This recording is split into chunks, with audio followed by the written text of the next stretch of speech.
আপনি কি এমপি হয়ে গিয়েছেন? আপনার মনে যেরকম আশা আছে আপনি এমপি হবেন, আমার মনেও তো এরকম আশা আছে আমি এমপি হব। আপনাকে যেমন জনগণ ভোট দেবে এমপি বানানোর জন্য, আমাকেও তো জনগণ ভোট দেবে এমপি বানানোর জন্য। আল্লাহর যদি রহমত থাকে, জনগণ যদি আমাকে ভোট দেয়, আমি যদি এমপি হয়ে যাই, তাহলে তো কৃষি কার্ড দিব আমি, ফ্যামিলি কার্ড দিব আমি। তাহলে আপনি কেন বুকা জনগণের কাছ থেকে ধোঁকা দিয়ে এনআইডি কার্ড এবং ছবি নিচ্ছেন?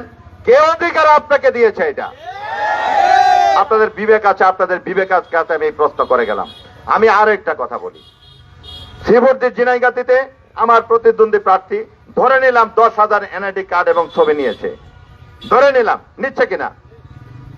এখন আপনি এমপি হয়ে গেলেন, আমি মেনে নিলাম কিছুক্ষণের জন্য।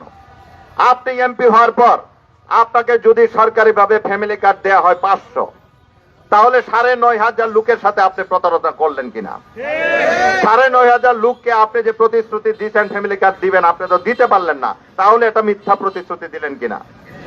এই মিথ্যা কথা বলার অধিকার আপনাকে কে দিয়েছে? একই অবস্থা কৃষি কার্ডের। তাহলে আমার পরিকল্পনা কি?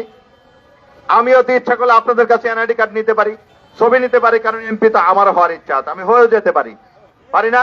তাহলে আমি নেই।